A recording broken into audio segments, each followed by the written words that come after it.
સાહેબ, આજે આપ અમારે ત્યાં ટેક એક્સપોમાં પધારે એના બદલ આપનો ખૂબ ખૂબ આભાર.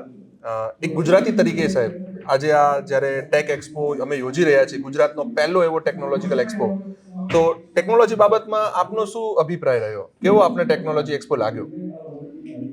ટેકનોલોજી તો તમને બી ખબર છે કે દિવસે ને દિવસે ચેન્જ થતી જાય છે. જી બાબુ.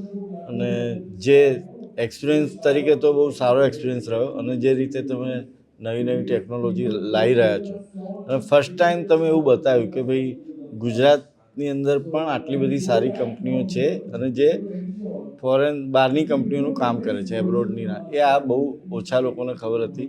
તમારી આ વાત અમે આ વખતે સરકાર જોડે બેઠા હતા ત્યારે સીએમને બી જણાવ્યું, અને એ બી હેપી હતા, પણ સમહાવ કંઈક ટાઈમ નહોતો એટલે એ ના આવી શકે. તો હવે આવો એક્સપો તમે બીજી વાર કરો અને લોકોને ટેકનોલોજી વિશે તમે વધારે જણાવો, અને વધારેમાં વધારે લોકો આઈટી ડિપાર્ટમેન્ટમાં જોબ પર લાગે ને લોકોને કામ મળે, એ હેતુથી આ તમારો એક્સપો બહુ સારો રહ્યો. અમારો હેતુ સર આજ સુધી એ જ રહ્યો હતો કે ગુજરાતની ઔદ્યોગિક પ્રવૃત્તિઓમાં ખબર પડે કે ગુજરાતમાં પણ આઈટીની એટલી કેપેબિલિટીઝ છે કે તમારી કોઈ પણ સિસ્ટમ બનાવી તો આપણે બહાર ના જવું પડે.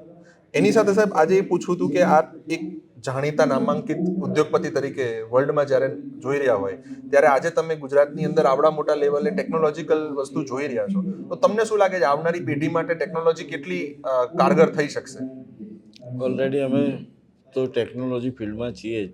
જેમ કે અમે વીસીઆરથી પિક્ચર ચલાવીએ છીએ, ઓટીટી પ્લેટફોર્મ યુઝ કરીએ છીએ, એમાં બહુ બધી ટેકનોલોજી દર વખતે યુઝ કરીએ છીએ અને ચેન્જ થતી હોય. પણ અમને એક પ્રોબ્લેમ હતો કે ઓલવેઝ આ બધું કામ બહારથી થઈને આવતું હતું, બરાબર છે, કે ચાઇનાથી આવે કે યુએસ કંપની આવે કે, પણ હવે દરેક જણને ખાસ ગુજરાત પ્રત્યે કંઈક એવું છે કે ભાઈ અમારું મેન્યુફેક્ચરિંગ અહીંયા કરવું છે, કે અમારે સોફ્ટવેરના કામ અહીંયા કરાવવા છે અને થઈ રહ્યા છે.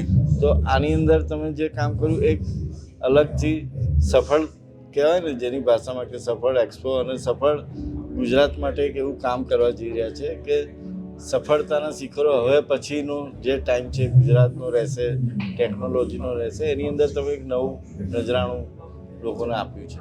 અમે આજે ખૂબ ખૂબ આભારી છીએ કે કનકસિંહ જેવી ઉદ્યોગપતિ વ્યક્તિ અમારા ટેકનોલોજીકલ એક્સપોનો સાથ આપ્યો, અને અમે જીટીપીએલના પણ ખૂબ ખૂબ આભારી છીએ બાપુ. Thank you so much. Thank you.